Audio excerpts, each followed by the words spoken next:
I'm John Hunner. I'm here with Steve Post, the Deputy Director Emeritus of the Office of Archaeological Studies at the Palace of the Governors in Santa Fe on December 8th, 2014. We're going to interview Steve about his archaeological work here in the palace. How did you get interested in archaeology? I started working at the Laboratory of Anthropology in 1977, washing artifacts, working out on the loading dock. I really didn't have any background in archaeology, but I had an interest in history and aptitude, but I needed to work outdoors. And the combination of archaeology and its interest in the past and working outdoors turned out to be perfect for me. I've been working at it ever since. And was this on-the-job training, or did you... Started as on-the-job training for the first years, and then I got inspired and wanted to do and know more, so I went to school at the University of New Mexico. Okay, who are your professors, or any professors you worked with? I worked with Dr. Robert Leonard, Dr. Ann Ramanovsky, Dr. Jim Boone, a couple of folks. Okay. Right. And when did you get your degree there? 1992. Okay. And then did you come up to Santa Fe straight from that, or did you have some... I actually commuted and went to school part-time for 6 years while continuing to work full-time for the Office of Contract. Well, then it was called the Office. It was called the Research Section, which is what the Office of Archaeological Studies is now.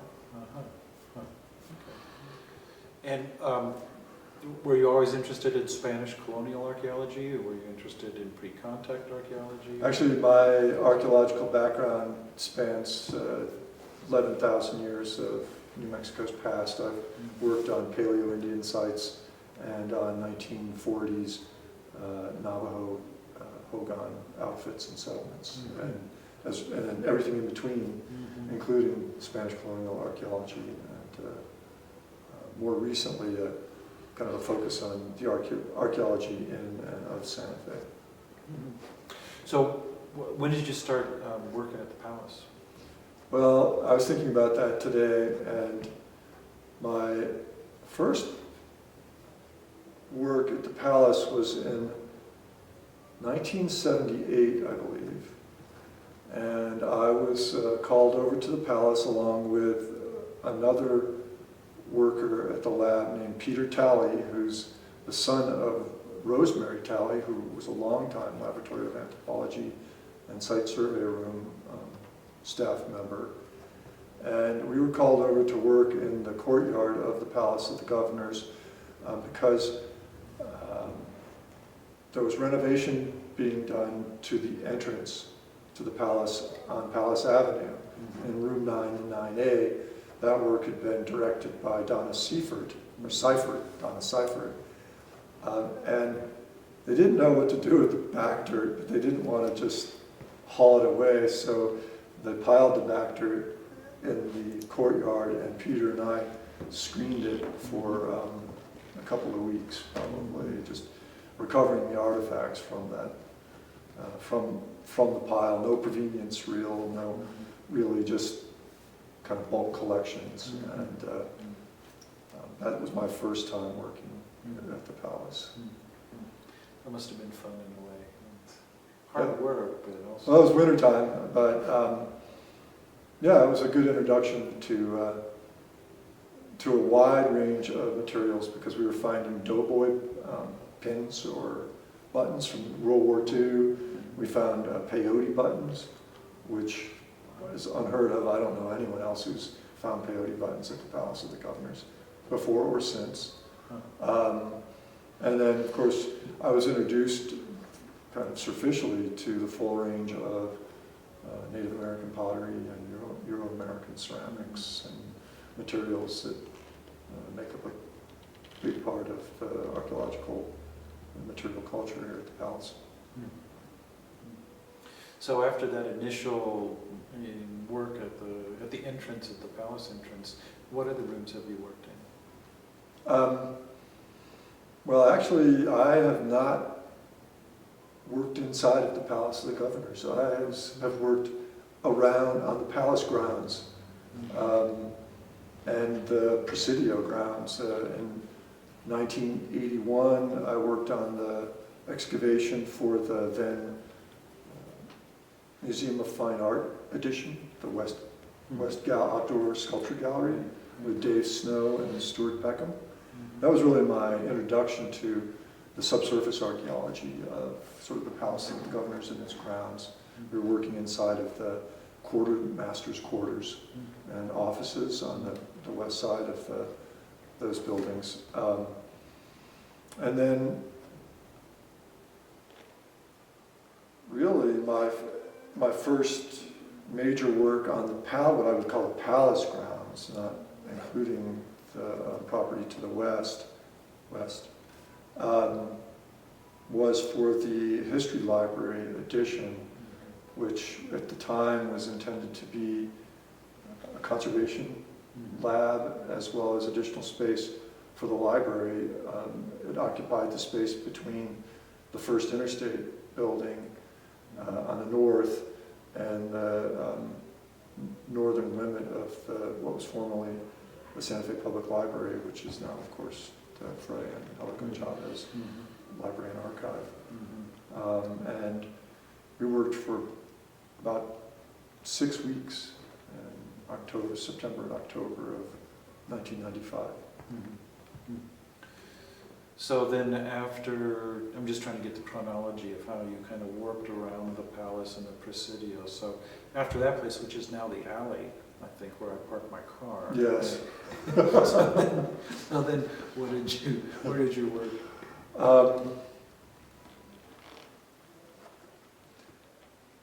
Well, it's funny, I guess, that somehow after the work I did in 1981 and the follow-up work in 1995, and then my sort of expanded interest in the archaeology and history of Santa Fe, I became sort of the go-to guy for palace archaeology, or I would say outdoor palace archaeology, because Dee Snow, I think, is the go-to gal scholar for inside the palace in terms of archaeology and both the history of archaeology and the interpretation of archaeology in the palace.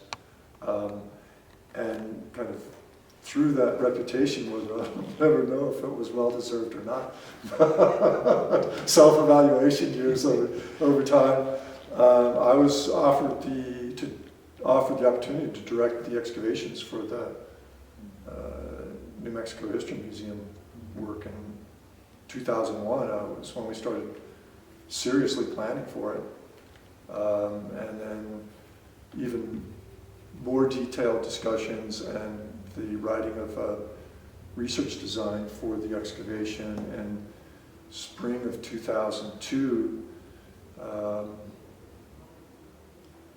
Historic Preservation Division, they got really excited about the project and determined that the research design that I initially submitted to them was insufficient for sort of the kinds of questions and information that might come from historical property of the kind of age and significance of the Palace of the Governors. And in retrospect, I would say they were 100% correct. So we rewrote the research design, and it was very warmly received the second time around as we addressed their comments. And we started work on the first phase of the excavations on the day after Columbus Day 2002. That was October 13th. And interestingly, because we were starting that project so late, and because we were excavating in collaboration with the contractor who was constructing the concrete and rebar reinforced bond beam, which was placed beneath the foundations of the Palace print shop. A tent was erected between the now missing, but at that time, the Museum Administration building, the Elks Lodge, and the north wall of the print shop. So we worked underneath a tent with blowers, and that was the first time that I'd ever worked indoors, or at least in undercover, in inclement weather. It was quite a production, but, and so we worked October 2002 to the end of February 2003. Took a short hiatus, came back, and worked from the fall of 2003 to the spring of 2004, and then came back one more time and worked in the summer of 2004 until the middle or end of October 2005. And that was major excavation. And then we continued to monitor work within the New Mexico History Museum footprint, but also all the ancillary infrastructure work on Palace Avenue and Washington Avenue as well. We either monitored or trenched, or a combination of the two.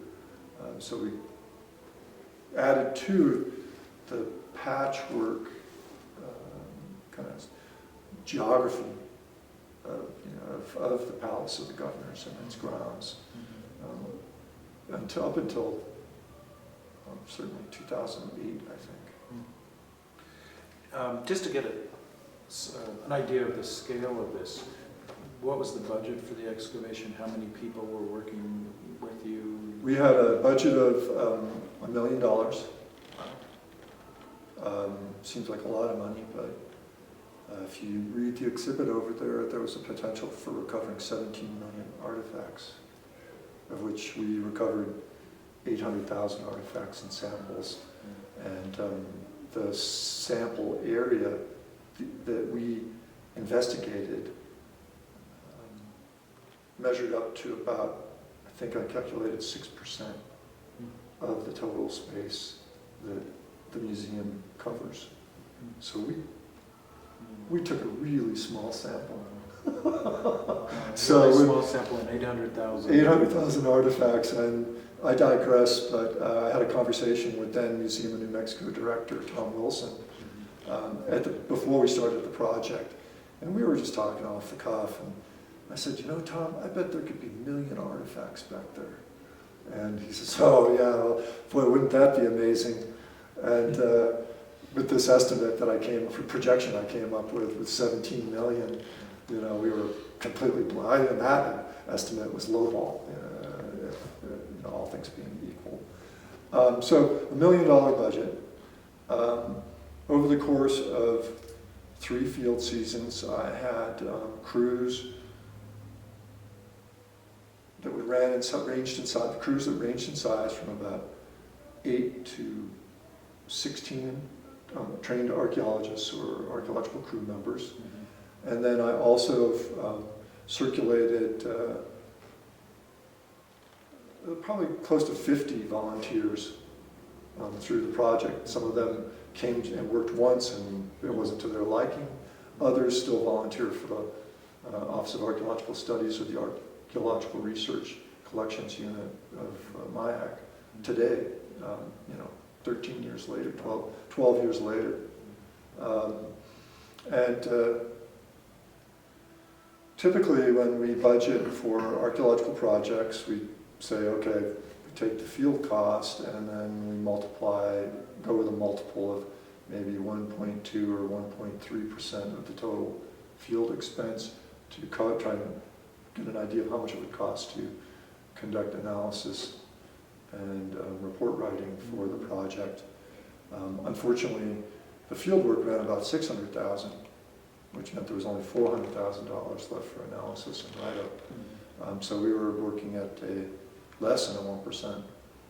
So there, along the way, we had to make some choices, and all of those choices were made in a consultation with the director of the New Mexico History Museum, Framavine, and SHPA, and Department of Cultural Affairs Administration. With SHPA, did you work with Jan, or who did you work with?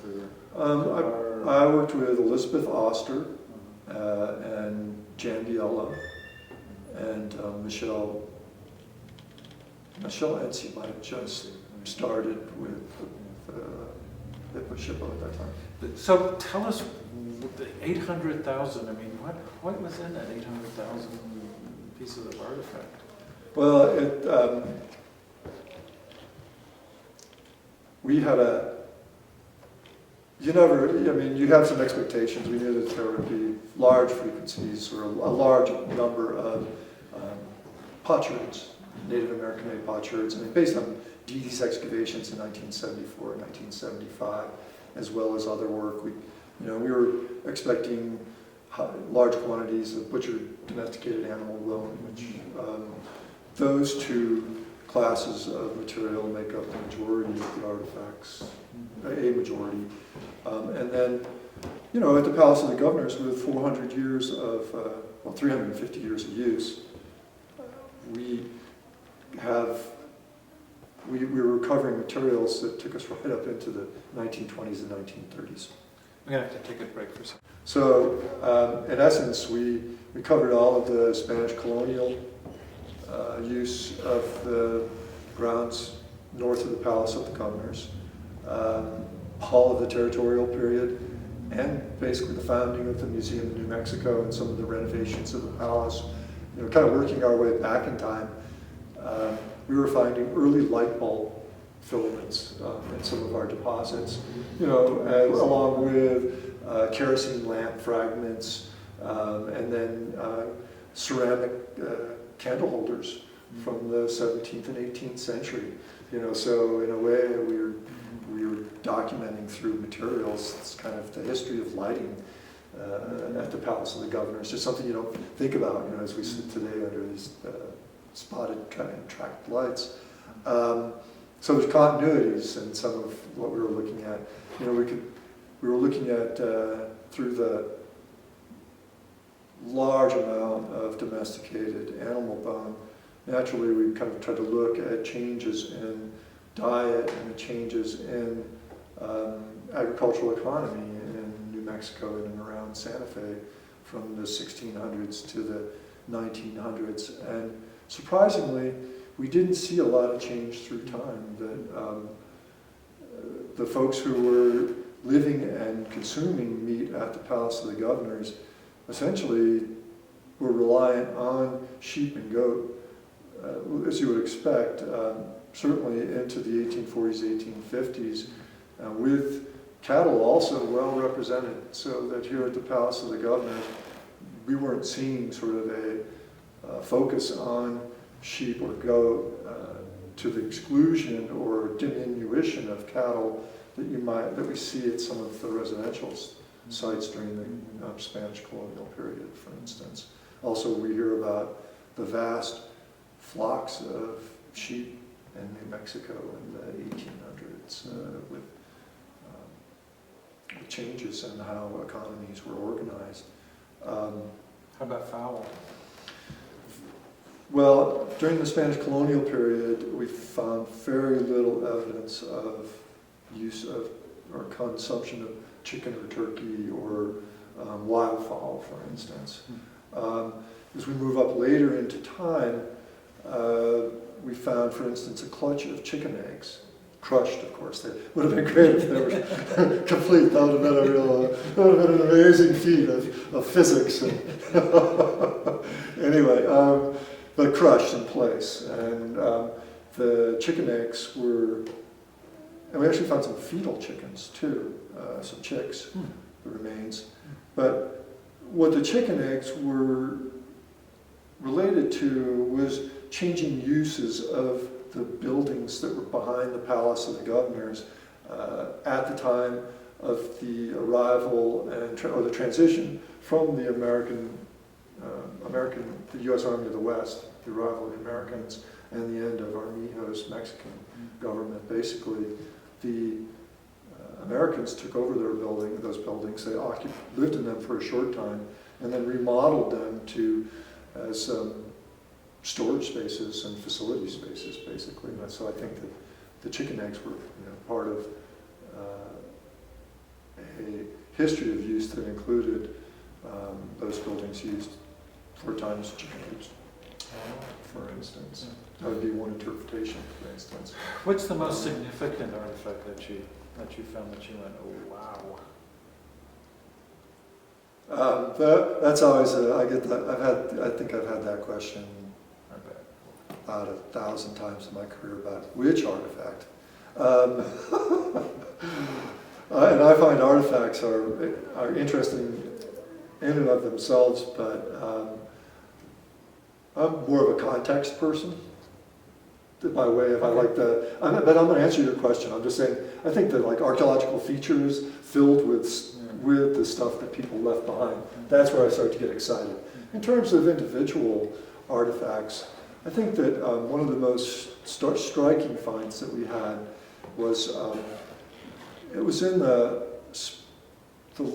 early winter of 2004, and we were working along the east side of the Elks Lodge, and this area was just chock full of 17th century refuse, just soup plates and cups, made Native American form cups, European forms made by Native Americans, but also lots of storage jars and all sorts of bone, and what we found was a series of smashed Maiolica partial vessels, essentially almost a full set of tableware, not of one setting. So cups, saucers, plate, soup bowl, fragments, all in one place, and literally hundreds of fragments. And if you read the literature on Spanish colonial settlement in the American Southwest anyway, and you track the frequency of Maiolica at many of these sites, Presidio sites as well as residential sites, you're likely to find 100 pieces of Maiolica in a full excavation most of the time. And in an area no bigger than 1 foot to 2 foot diameter, we found the remains of 6 or 7 vessels and hundreds of fragments of Pueblo-built white. So what do you think that means? Well, good question. Yeah, it's always, what does it mean?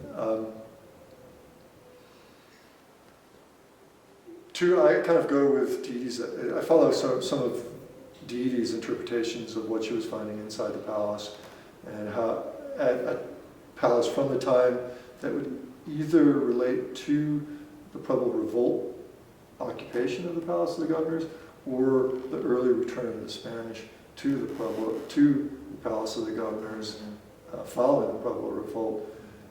At one juncture, you would have European materials cleaned out of the palace and just kind of piled up and deposited somewhere out back, out of the way, since we have that story, both historically and mostly historically, that the Pueblo people and their allies wanted to get rid of things Spanish, whether they did or not.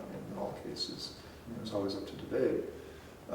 Another option would be that the Maiolica was smashed in place within the Palace of the Governors, built on top of in an area that was remodeled by Pueblo revolt peoples in 1680.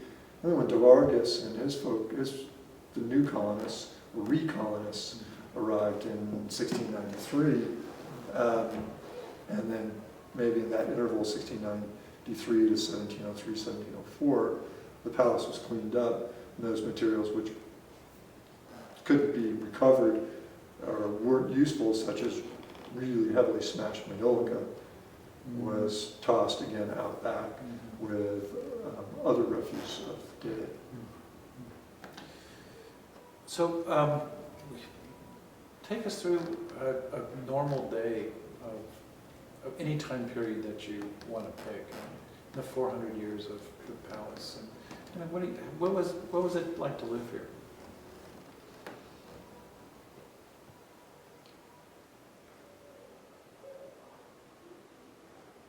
I think it depends on who you were.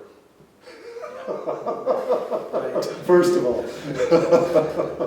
That's good, because I think that in terms of my archaeological experience, a lot of what I think I'm seeing is sort of the story of the other, as much as the story of the principal occupants, the governor and his family and his entourage. If we think about a day in the life, okay, well, a day in the life at the palace of the governors is, it will be the governor and his wife and children, if they're here, would need to be fed. Okay, so food's prepared in the morning, and it's likely they were eating meat-based dishes with flatbreads almost morning, noon, and night. All three meals, or some combination of those, along with vegetables grown here at the Palace of the Governors, behind the courtyard, in the area that we worked, because we found evidence of gardening, what I believe is gardening from the 16 and 1700s, as well as actually from the 1800s as well. Corn cultivation by one of the governors in the 1880s. But anyway, so the food's prepared in a kitchen at the palace. Now, I don't know if they had an indoor kitchen or if it was an outdoor kitchen. It would depend on the time of year. If it was certainly a warmer time of year, I would expect that most of the food would have been prepared in an outdoor kitchen. So certainly in the area of the courtyard, north of the main wing of the Palace of the Governors. And so a cook or cooks would have prepared, the food would have been served in either in Mallorca, and this would be in the 17th century, let's say, in Pueblo blue and white, and Pueblo polychrome Mallorca dishes, but also perhaps in soup bowls and soup plates, polished red, but also decorated table polychrome or glazed paint polychrome bowls and cups. Now let's say, oh, they had a bad day, and somebody gets up from the table, bumps it, and knocks a soup plate, off onto the floor, and the governor's also having a bad day, and he says, oh, just get that stuff out of here. Soup plate ends up in a pile somewhere, and eventually it gets mixed in with the bones, the butchered bones from the stews or from the meat cuts that were consumed in the meals of that day. It all gets kind of piled up, and eventually someone says, oh man, that stuff stinks. I think life at the palace was probably kind of pretty ripe in terms of sanitation. You've got a lot of food being consumed day in, day out. So, hey, get that out back. And so whoever it was working in the kitchen, one of the servants would, this is part of that day, their day, kind of transitioning out of the, let's say at breakfast, the governor and his wife's day, where they're eating perhaps at a table and moving, enjoying their food. There's an accident, works its way back into the kitchen, pecking order from the cooks down to the kind of the servants, and somebody finally has to haul the awful, as you like to say, out into the back, dig a pit, fill it, cover it up, and that happened over and over and over for decades at the palace, which is the record of a lot of what we found. And that's what I was going to ask. When you did the excavation with the History Museum now, did you think that's the kind of the part of what you were finding? Was absolutely, yeah. We were finding a lot of, and the way that the meat products looked like they were so heavily processed that I kind of, and Nancy Akins, who did the faunal analysis, we kind of see it as sort of this trickle-down theory of food consumption, I think, where the governor and his family are getting the best cuts of the meat. If there's somebody important sitting at their table that day, they get the best food. Entourage, they probably do pretty well in terms of the food, but they may not kind of get as good as the governor. And you work your way into the less viable parts of the sheep or the goat or the cattle, the meat of the day. and the cooks and the servants, and depending on who's been doing favors for one another, kind of that networking, they're working, they're trying to turn it into a soup or something, what's left over, something that can be consumed at the time. And then they're also probably trying to consider their families. What can they salt away and maybe take with them? So everything is, all the food is heavily processed. Now, if we think about, in terms of the archaeological record, we were finding like galloons, which are the little gold thread wrapped accoutrement, or like buttons that covered 17th century clothing, especially women's clothing. We did find some galloons. We found a little bit of jewelry. A lot of the jewelry we found is in this exhibit. And as Joseph shows in some of his displays, it would have been jewelry worn by some of the higher echelon, elite individuals, for instance.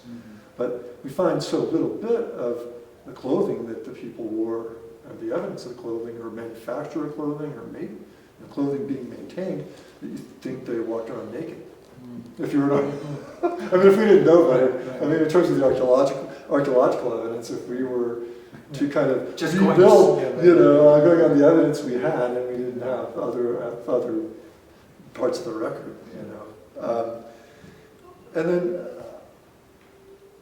I just want to say one thing I wrote about the 18th century and the barracks that were behind the Palace of the Governors. There are small rooms, roughly 6 by 8 meters. They had a corner fireplace, maybe, the rooms did.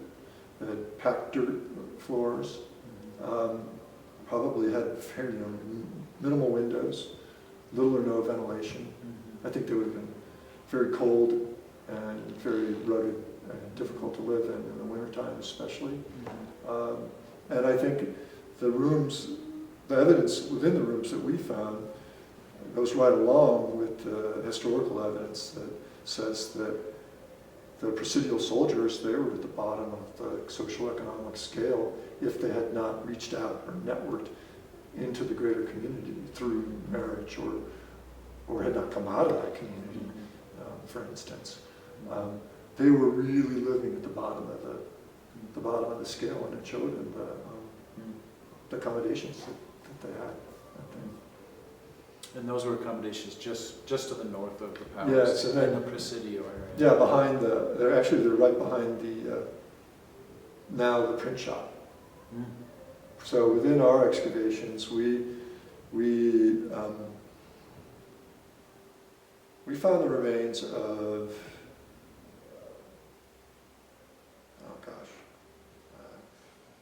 8 or 10 rooms, let's say, and evidence of at least 2 linear room blocks, or blocks of rooms, behind the print shop, within the near space, underneath the current New Mexico History Museum. And those were the barracks. The barracks yielded material that I believe is both from the 1720s, 30s, and 40s, but also perhaps from the 1780s and 1790s. The barracks are not shown on Urrutia's map of Santa Fe. The space behind the Palace of the Governors is orchard, garden, and empty. So it's open space. Yeah, and so there are no maps of these barracks, and they are not the barracks that were built when the Presidio was expanded between 1781 and 1789. I think that they predate that. Also, we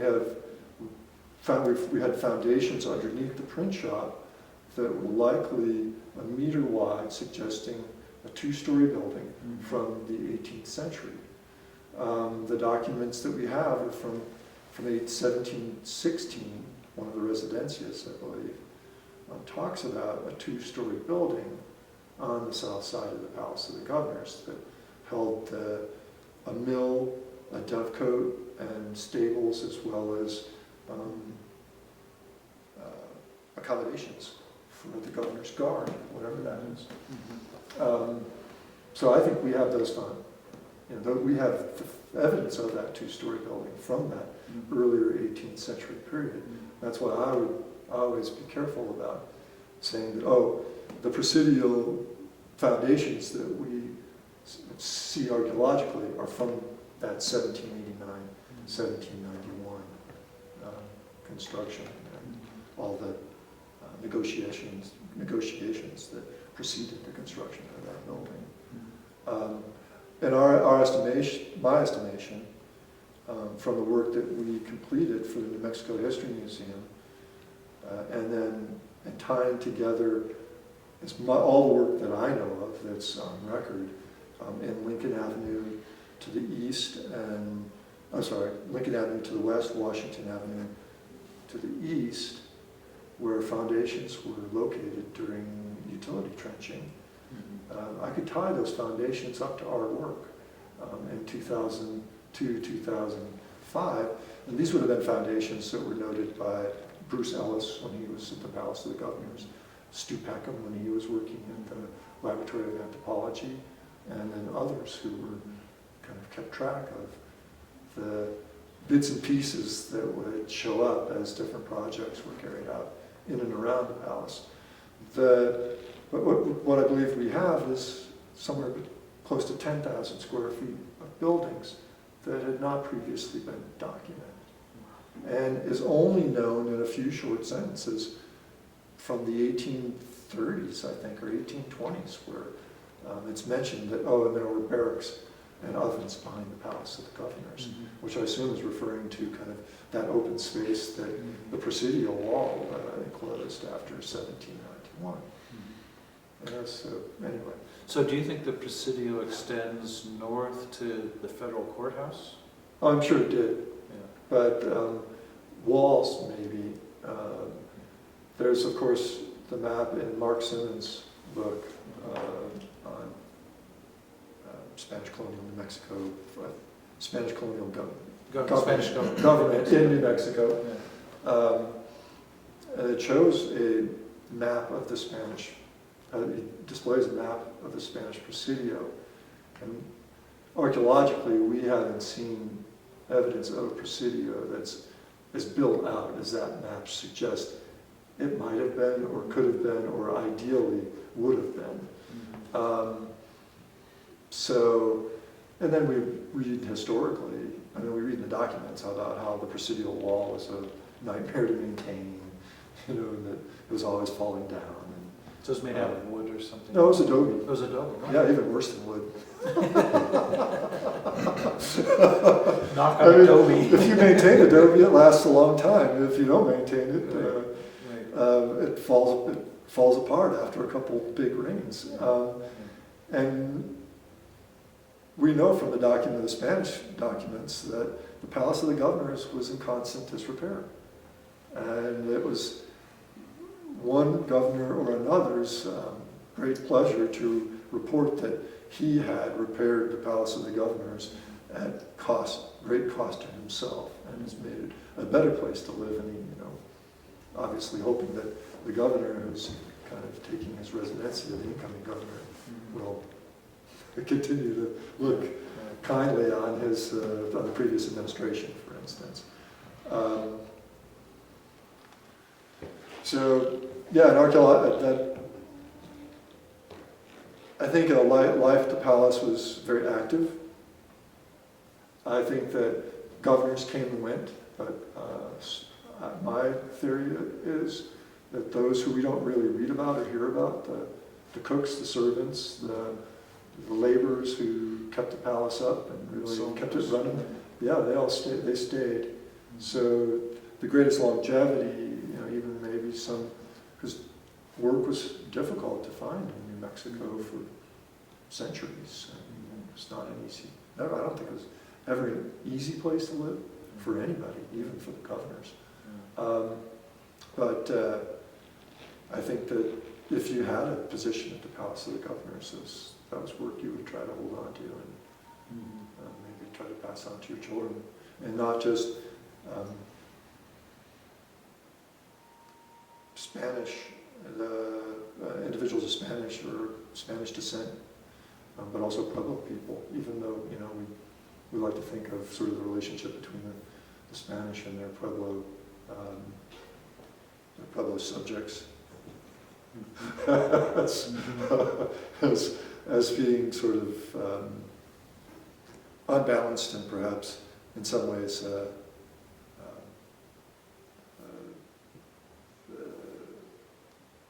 antagonistic. There were good things that came out of it too. You know, when times were hard, I think in the Pueblos they were probably grateful to have the right connections at the Palace of the Governors for trade. And something we can never know, and it's an idea that sort of rambles around my head. Is which of the potters living at Tesuque and Cochiti and San Juan actually got to make the vessels that showed up in the governor's kitchen, on the governor's table? And, you know, was there any status accorded to that? You know, was the production of pottery, and Dave Snow wrote an article kind of about pottery, the production of pottery and its place in sort of Spanish economy in the early 1980s, I think he wrote the article. And the record is just silent on it. You know, we found hundreds of thousands of potsherds of native-made pottery in our excavations. Likely there are millions on the property, and we know very little about the particulars of who, how, and when. You know, it was an active part, you know, of their daily decision making. Well, I think another part of that exchange between Europeans and native peoples was this was, of course, the end of the Camino Real, but it was also, at least coming from the south, but it was the beginning going back down. So you were talking about trade as this kind of the hub of trade, and you know, we have records of Spanish colonial governors sending quite a lot of things back down south, deer hides and mules and you know, buffalo hides and things like this. So you can also imagine Native Americans coming here trading for those objects that were then sent back down to Parral or Chihuahua or Durango or something like that. Sure. And the governors intentionally interrupted some of the long trading traditions between Pueblo's Plains and the Pueblo and Plains peoples and just citizens of New Mexico. And in their, I think anyway, I mean, in their need to amass or to show some good coming out of their time, because they have to pay. It did cost them something to get their position here, so they had to take something out of their time here, and they weren't always the most equitable in how they set up their arrangements or who got to be part of those arrangements. Yeah, it's interesting you bring that up, the hides, for instance. Another very unique feature that we found during our excavations is from the 18th century, and it's a circular, partly subterranean structure that was behind all of the built architecture, the room blocks, and it's about, I think it's about 6 meters or 20 feet across.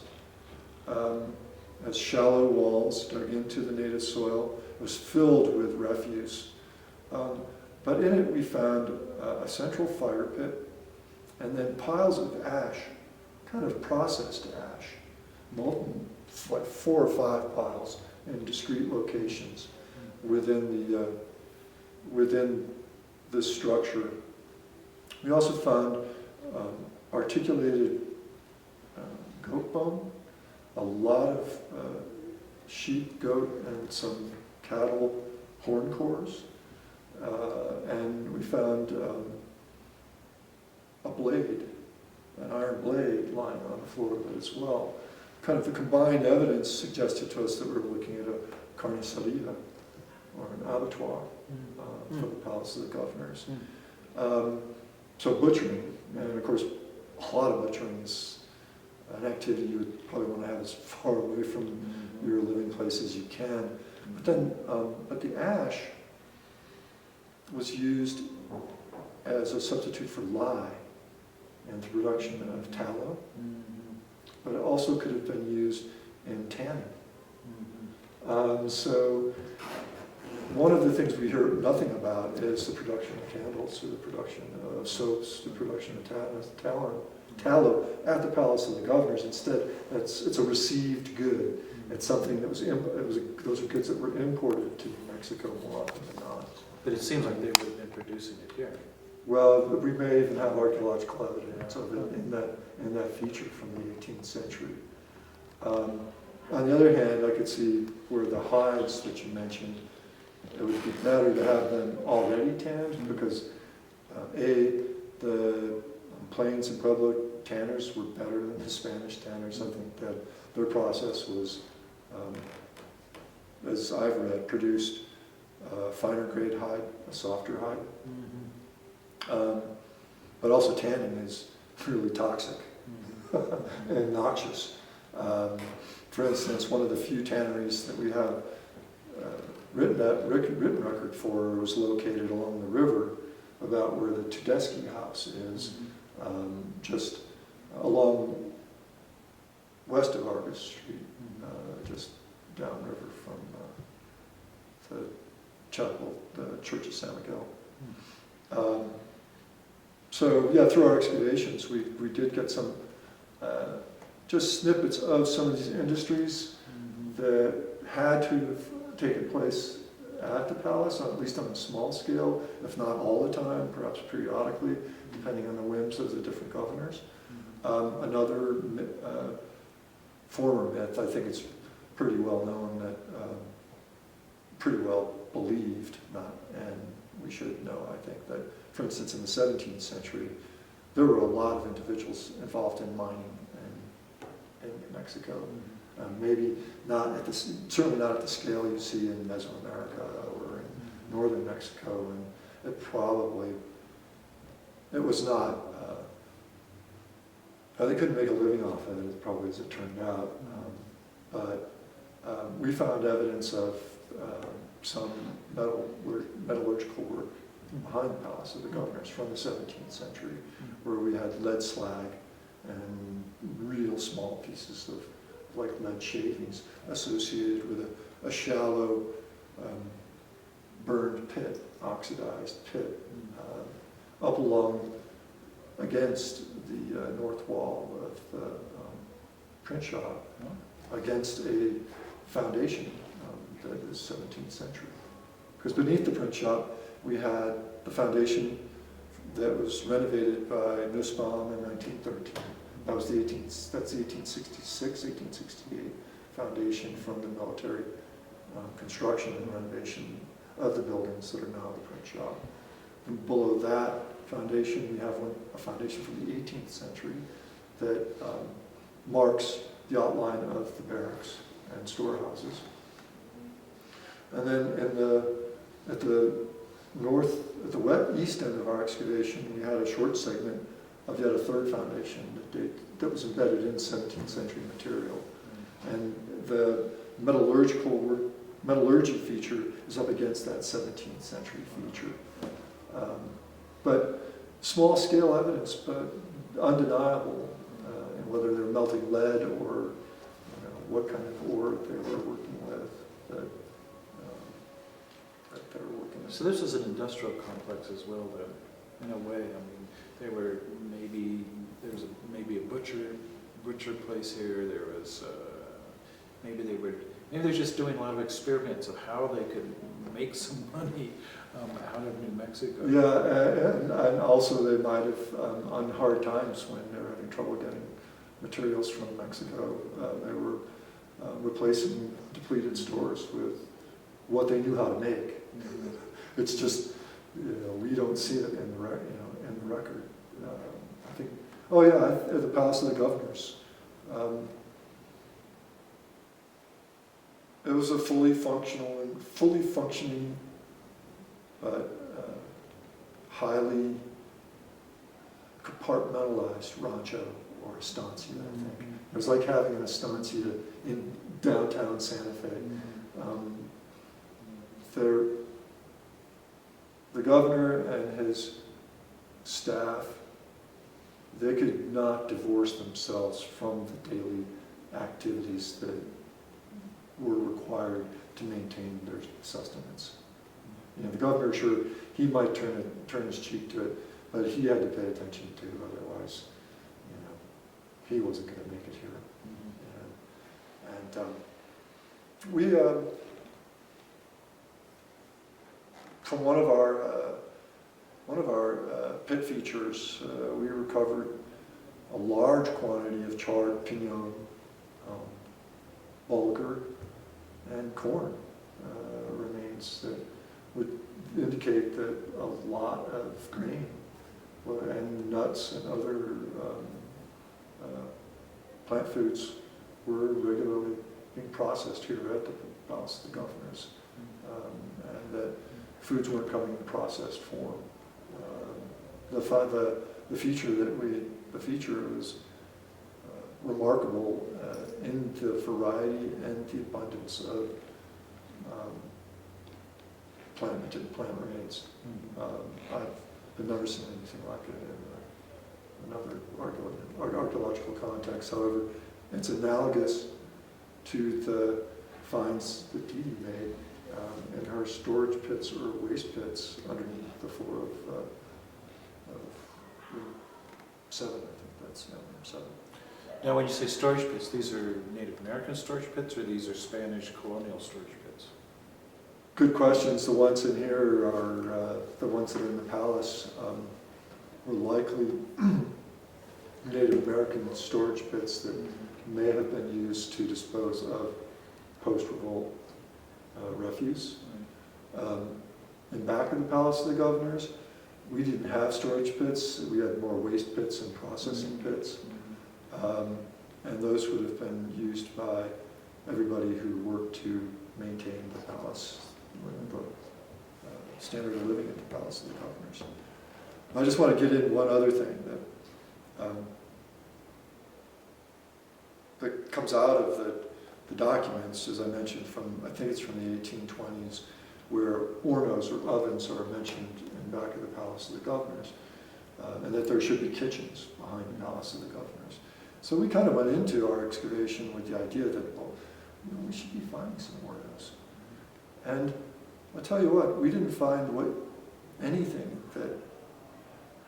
that compares to sort of the ideal model of an horno with a raised base and a beehive-shaped dome over the top of it with a fairly good-sized entry that you could move foodstuffs in and out of.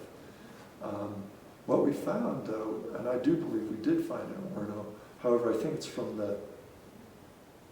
maybe from the early territorial period, 1846 to 1880, is a large circular feature full of unburned animal bone and unburned pottery, decorated pottery, but the inside of the feature had been burned. And then around the perimeter of the feature were a series of very small post holes. And they made a ring around the feature. And it's my theory that the post holes remained from a superstructure that was in fact the beehive oven. And that it would have been actually more like a hakal or adobe and wood construction than of adobe brick construction in that case. So almost puddled and built up and shaped rather than formed out of bricks. Now it's also possible that we didn't see evidence of this, that bricks were incorporated in some of the construction and that the posts were just there to kind of help with maintaining and creating shape and outline. But and this horno had a subterranean hearth It had a basin-shaped hearth, not a flat or a flat base or platform hearth within the interior. So it's atypical of what we would expect in terms of orno examples. So what do you think? Why? Any ideas of why it was atypical? Well, I think that because we found so few ornos from 18th and 17th, and certainly even early 19th century context, that we don't even know what typical is from that time. Yeah. Right. So now, but I only had an example of one. So if I'd had 2 or 3, then I could say, all right, we're starting to see a pattern here, and we just don't know that much about orno. So maybe it is the typical orno from that time. Or maybe ornos are much more much more modern than 17th, 18th century. That's also possible. There's that theory that ornos really didn't start becoming popular until you had flour and yeast and raised bread. And certainly, and that also is tied, that innovation is tied into dough bowls and Pueblo pottery production. You see an increase, or actually the innovation of those large polychrome dough bowls in the mid to late 18th century that probably goes along with the introduction of a different kind of bread into their diet. Now, I think, as you know, we're getting ready to do a big campaign to upgrade the palace a bit, put in some new mechanical systems and things like that. It's going to be a big fundraising drive then also to redo some of the galleries in here.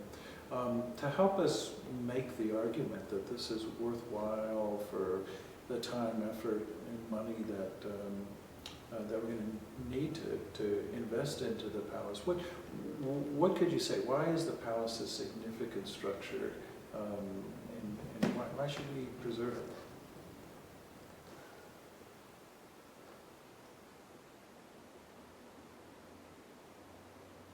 I'm going to go out on a limb. Since you're looking for big things, but also this is something you can confirm with Dee Dee, and you may even know. I'm pretty sure that the Palace of the Governors is the only space and building in the United States that's been continuously used or occupied since 1610. And the palace and its grounds have the material remains, unbroken remains of that time. It's singularly unique in that way.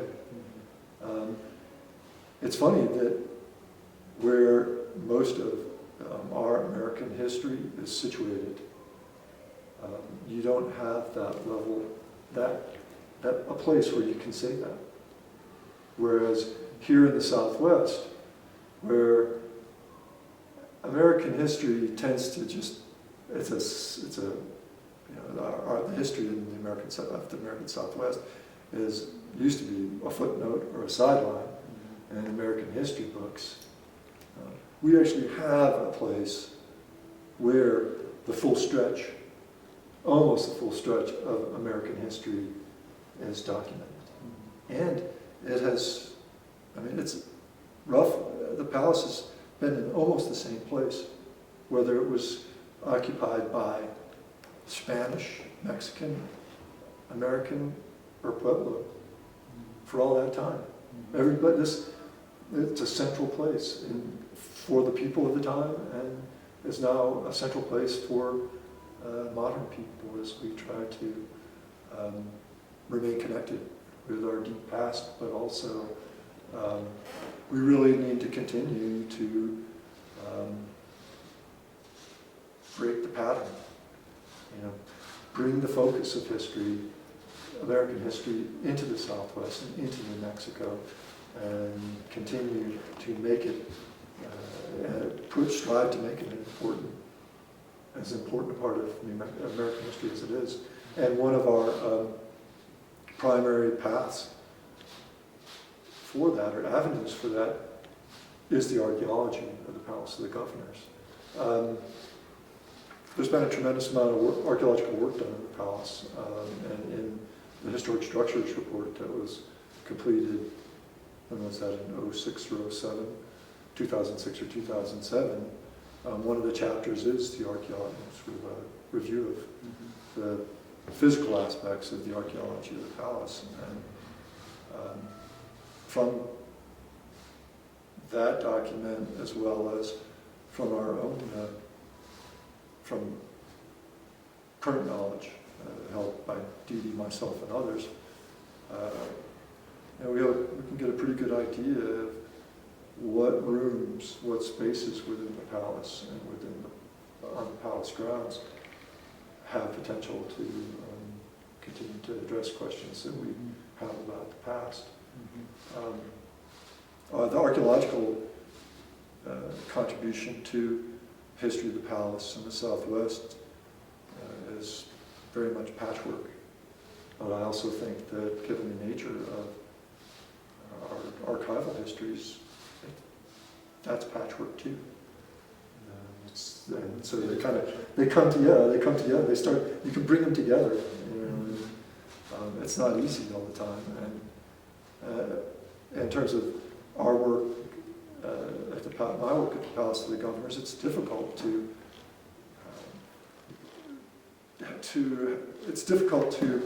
point to instances where I find an artifact or a feature or a place within the palace that I can relate to a document.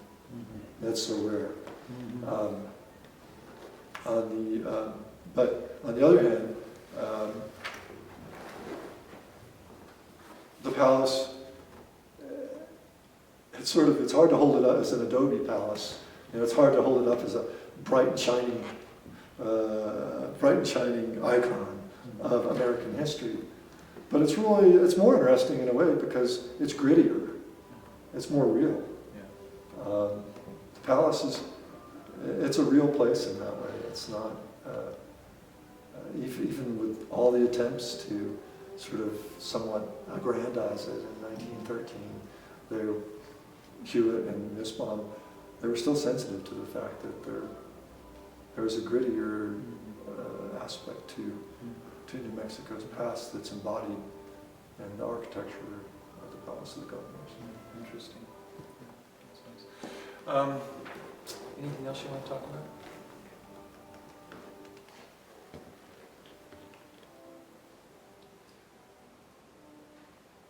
I actually do want to, I have one other thing, and it has to do with, and it will overlap with Dee Dee, I would suspect.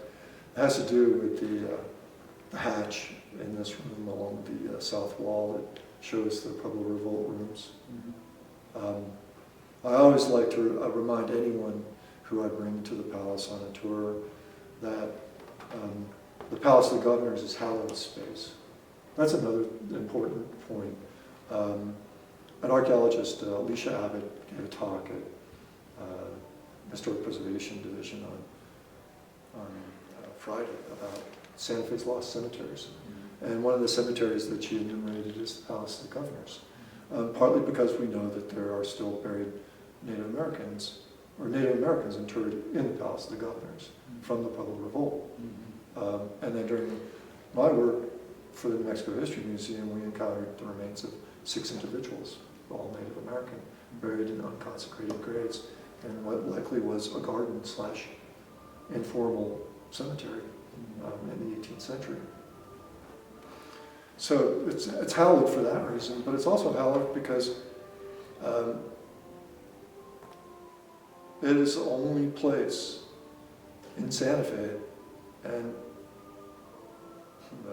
this I don't know, but outside of the Pueblos themselves, or I would say the ancestral villages of the Pueblos from the 17th century, where we have material remains from the Pueblo Revolt, from a time when Pueblo people and their allies rose up and said, okay, we've had enough.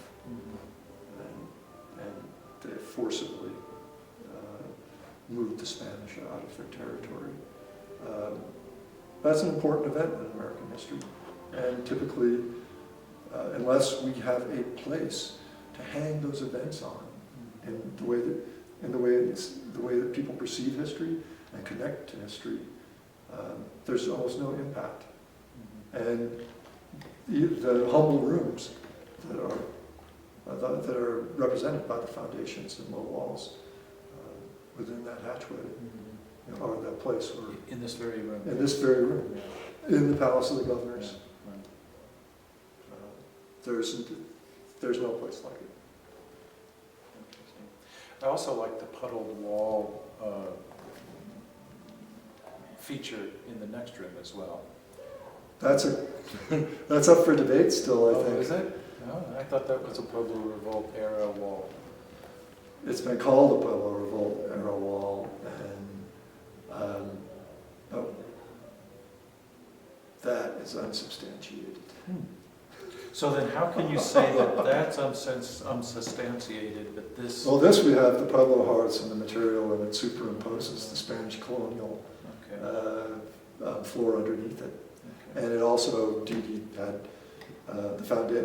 the Pueblo Revolt Foundation subdivide the larger colonial room into rooms that are more typical of Spanish Pueblo sizes. This is, I think that is an object, it should be an object of study still, the wall in the room. So I don't have to go back to all the people that have said that's a Pueblo Revolt wall quite yet to say I was wrong. I would say it with care and say it might be, and it's the archaeologists in the... That's not as dramatic well, as yeah, it is. Well, this is the Pueblo Revolt wall, for sure. You're on... Yeah, and you can ask Didi this too, how she feels about it. Because when when we lifted the hatch off, I went into the space and kind of cleaned it, did a little bit of scraping, but I did not want to compromise what was there without a research design or some kind of plan. So I could not confirm that it is in fact puddled adobe, but I suspect that that wall is very dense. It's pretty consolidated. I think you could probably almost thin section it, and a portion of it, a small portion of it, and perhaps from that thin section determine if it is a continuous mass of consolidated fill that even became more consolidated when the cavity was excavated for the vault. And then when the vault was taken out, it was, oh, gosh, look at this. This looks like a puddled wall. Anyway, I would take care of it. I'll be careful from now on, and I'll ask Didi that a little bit more. And I think it's a good question. I think it remains, since it remains a question, it also remains interesting for that. Any other big questions that you can think of about the palace? Any other mysteries? Archaeological mysteries. Well, one of the big ones is there a remnant of de Vargas's church or chapel somewhere on the grounds or adjacent to the palace?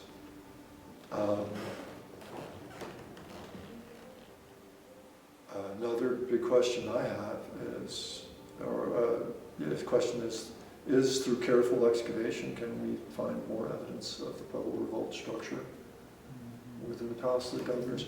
Is this the only, are these the only 4 rooms that survive? And if so, why?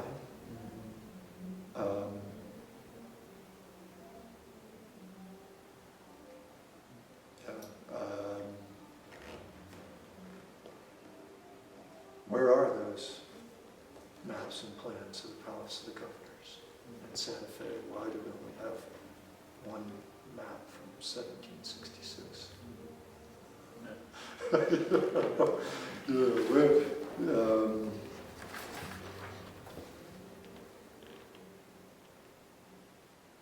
What can be learned? What's yet to be learned from the slivers of undisturbed deposits in the courtyard? The courtyard's still kind of the great unknown. Well, we might be pulling up some of these floors too, to replace some of these worn floors, and maybe we'll find some more. It'd be good to look at the historic structures report to see where work has been done, because we do have a number of rooms that are marked as we don't know if they were ever excavated or if they were not. So we could find a lot more. Yeah. Also, the other great question I've always had is, what did happen to the remains of the individuals who were found in the mass grave in the courtyard in 1883? What really happened to those remains? The speculation is that they were remains of the Pueblo Indians who were executed by de Vargas in 1693. He executed 72, according. That's part of the peaceful conquest. The peaceful reconquest. But anyway, it's part of that sort of the history of utilities and changing kind of utilities to help maintain the comfort of the palace's occupants, as that was a steam pipe that was installed that uncovered those remains. And those remains then were removed and sent to Kansas, to the Kansas Historical Society, and then the last, I think, that Dee heard, or that had been heard, and this is, I think, in recent times, is that we don't know what happened to those from Kansas, and we don't know what happened to those. They're gone. Interesting. With I won't say this on tape. Too many rumors.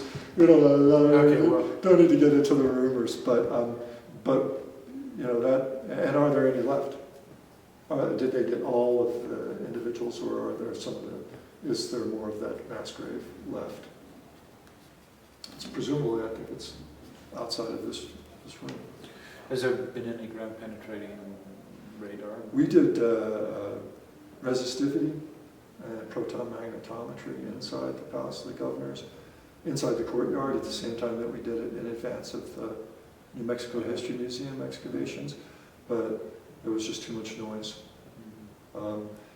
I think ground penetrating radar would have a better chance of working if all of the electricity and other sort of wave generating devices in the palace could be turned off, and they could run their ground penetrating radar at 2 o'clock in the morning, which is when they prefer to run it anyway. So that you have less interference from cell phones and other things. That you're going to get. That's when we'd have the best chance of maybe picking up some signals that could be interpreted. Something for the future. Yeah. Well, there's also the talk of having to deal with the drainage issues along the north wall of the palace as well. And, you know that we know from the test pits that Office of Archaeological Studies excavated in 2002 at different points around the interior of the courtyard and at the base of the stucco on the base of the walls, that there is the potential for 4 to 4.5 feet of deposit, of archaeological deposit, especially along on the north wall of this part of the palace, this main building. And there we were recovering hundreds of artifacts. And those little Hundreds. tests? Yeah, thousands actually. Yeah, thousands. Wow. Wow. But I think what we learned from those excavations is that we're probably okay to a depth of about 2 feet and then Okay. from, it's kind of churned up. Expect less intact at 2 feet, except for maybe wall remnants, but below the 2-foot level, Could be then substantial. start getting into the stratified deposits. Anything else? No, that's good. Steve, thank you very much. It's been a great, Thanks. it's been a great interview. Thank you so much for the work that you've done on the palace over the decades. You're welcome. It's been a pleasure. Yeah. It's been a great opportunity. I felt very privileged over the years. Thanks.